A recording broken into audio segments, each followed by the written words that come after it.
Cleveland's practice field didn't just buzz today, it erupted. The air was sharp, the energy electric, and for once, the cameras weren't fixed on Joe Flacco. His chapter was over, traded away like a fading headline. All eyes had shifted to one man, Shedeur Sanders. From the moment he took that first rep, the mood transformed. The usual sideline chatter went silent. Kevin Stefanski stood frozen, arms crossed, lips tight. Even the hum of the equipment faded into the background. Something was happening in Berea that no one had planned for, but everyone could feel. The rookie stepped in like he'd been here before. His presence didn't ask for attention. It commanded it. Each throw cracked through the cold Ohio air like a statement, and even the veterans couldn't look away. This wasn't just another practice. It felt like the start of a new era. The Browns have been teetering since the Joe Flacco trade, a veteran gone, a locker room divided, and a city desperate for a savior. Inside the facility, whispers swirled like winter wind. Who's next? Because now the quarterback room wasn't just about depth, it was about destiny. Dillon Gabriel might wear the QB1 label, but everyone could sense it. Shedeur Sanders had the spotlight, and it was burning brighter by the second. Stefanski knew the tightrope he was walking, balancing loyalty, leadership, and a city that's tired of waiting for a franchise quarterback. But Shedeur's arrival didn't care about patience. The cameras followed his every move. The front office watched from the windows, eyes narrowing at every throw, every read, every audible. This wasn't a practice anymore. This was an audition for the future. And it only took one throw to light the fuse. It came out of nowhere, a missile, cutting through the Cleveland wind like a lightning strike. Jerry Jeudy broke on his route, spun, and the ball hit him dead in stride. Perfect velocity, perfect timing. For a heartbeat, silence. Then a murmur spread across the field, growing like a wave. Myles Garrett dropped his helmet mid-conversation. Even the defensive coaches froze. That one play changed everything. Stefanski's face said it all. Eyes wide, jaw tight, clipboard clutched in disbelief. That throw wasn't supposed to happen. Not yet. Not from QB2. But it did, and the reaction was immediate. One assistant coach muttered under his breath, "That's the future right there." And with that single sentence, Berea had its new obsession. The rookie wasn't waiting for an invitation. He was taking over. Word spread in minutes. Beat reporters started tweeting. Cameras locked on Sanders. That one throw became a viral highlight before practice even ended. The media called it confidence. Teammates called it leadership. But the truth was simpler. It was a statement. By the time Andrew Berea, the general manager, stepped out onto the field to see the commotion, Shedeur was already deep into the next series. Composed. Controlling the huddle like he'd been born for it. The moment he opened his mouth, players listened. No stuttering. No hesitation. Just command. And when Dillon Gabriel jogged up beside him, between drills, the tension was impossible to miss. Gabriel might have had the title, but Shedeur had the presence. Inside the locker room, it got even heavier. The quarterback room felt more like a silent courtroom now. Every throw a piece of evidence, every rep a verdict. Gabriel sat still, watching tape, jaw clenched. Shedeur leaned back, eyes glued to the screen, cool and unbothered. The hierarchy was gone. This wasn't mentorship anymore. It was survival. Kevin Stefanski tried to calm the storm publicly, calling it healthy competition. But everyone in that building knew better. Momentum can't be contained, and Shedeur's was becoming a tidal wave.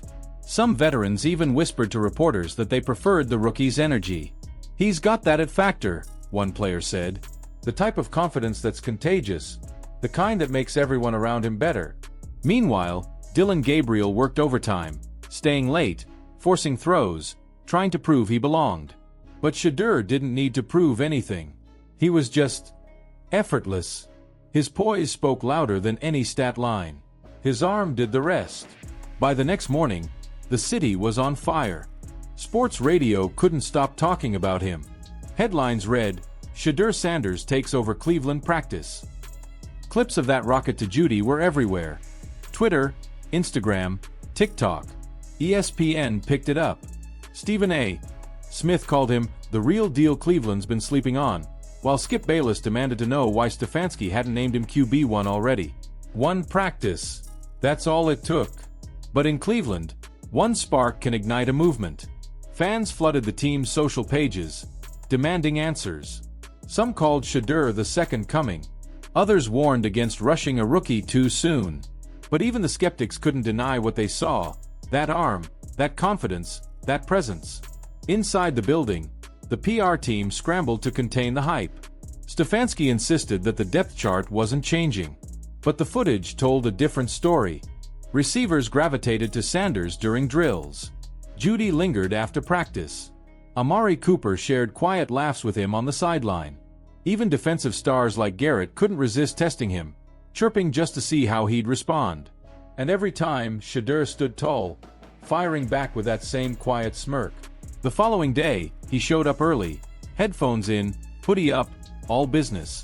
When he stepped onto the field, everything felt different. The drills ran sharper.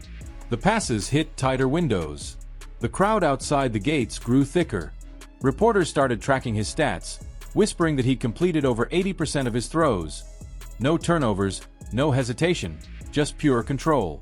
Stefanski adjusted the reps quietly, doubling Shedeur's snaps without announcing it. But the players noticed. Everyone noticed.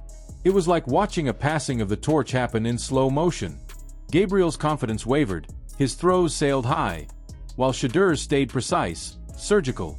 You could feel the locker room shifting. The Browns weren't watching a rookie develop, they were watching a revolution unfold in real time. And in Cleveland, revolutions don't happen quietly. By the end of the week, the city was split. One half said it was too soon, that Shedeur needed time to learn the system, to earn the role. The other half didn't care. They'd seen enough. The rookie had the poise, the leadership, and the fire this franchise had been missing for decades. The Browns have cycled through quarterbacks like headlines. Names come and go, but belief never sticks. Now, for the first time in years, the belief was real. Kevin Stefanski stood in the center of it all, under more pressure than ever. If he keeps Shedeur benched too long, he risks losing the locker room. Start him too early, and the critics will call it desperation. It's a lose-lose scenario, unless Sanders delivers. And everyone in Berea believes he will. Behind closed doors, even ownership was paying attention.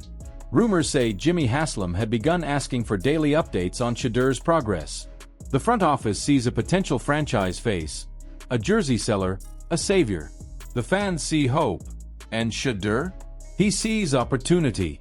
Calm, focused, unmoved by the chaos, just like his father taught him. The Browns' future suddenly looks both brighter and more dangerous than ever. Because in Cleveland, hope always comes with a warning label. And this one has number 12 written all over it. Joe Flacco is gone. Dillon Gabriel is fading.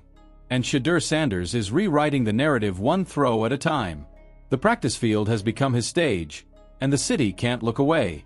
Every snap, every spiral, feels like the beginning of something that could change everything. So, what do you think, Cleveland? Is Shedeur Sanders the future this city's been waiting for? Should Kevin Stefanski stop holding back and hand him the keys now, before the moment passes? Drop your thoughts below, hit that like button, and don't forget to subscribe for more breaking stories like this one. Because if this week was any indication, Cleveland might just be on the verge of a new era, and it all starts with Shedeur.